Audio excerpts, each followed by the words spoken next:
എനിക്ക് വ്യക്തിപരമായിട്ട് ഞാൻ ലിയോ 13 പപ്പ എഴുതിയ ഒരു മിഖായേൽ മാലാഖയോടുള്ള ഒരു പ്രാർത്ഥന, ഒരു ഡെലിവറൻസ് പ്രെയർ ശുശ്രൂഷകളിൽ റിപ്പീറ്റ് ചെയ്ത് പ്രാർത്ഥിക്കാറുണ്ട്. അപ്പോൾ ലിയോ 13 പപ്പ എന്നുള്ള പേര് പറഞ്ഞുകൊണ്ടാണ് ആ പ്രാർത്ഥന ചൊല്ലാറുള്ളത് സാധാരണ ശുശ്രൂഷകളിൽ.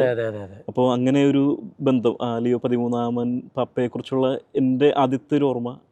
എനിക്ക് തോന്നുന്നത് അതിൻ്റെ പിന്നിലൊരു സംഭവമുണ്ട്. അത് അച്ഛൻ അറിയാമോന്ന് എനിക്കറിയില്ല. ലിയോ 13 മാർപ്പാപ്പ ദേവാലയത്തിൽ അപ്പസ്റ്റോലിക് പാലസിൽ പ്രാർത്ഥിച്ചു കൊണ്ടിരിക്കുമ്പോൾ അദ്ദേഹത്തിന് പെട്ടെന്ന് ഒരു ട്രാൻസ്, ഒരു ദൈവികമായ ഒരു എക്സ്പീരിയൻസ് ഉണ്ടായിട്ട് അദ്ദേഹം ഒരു ദർശനം കാണുകയാണ്.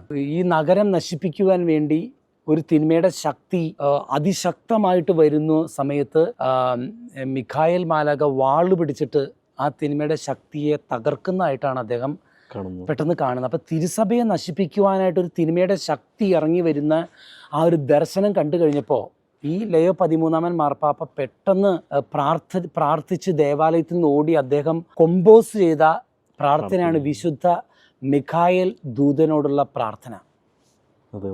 ആ പ്രാർത്ഥന രചിച്ചത് ലിയോ 13 മാർപ്പാപ്പയാണ്.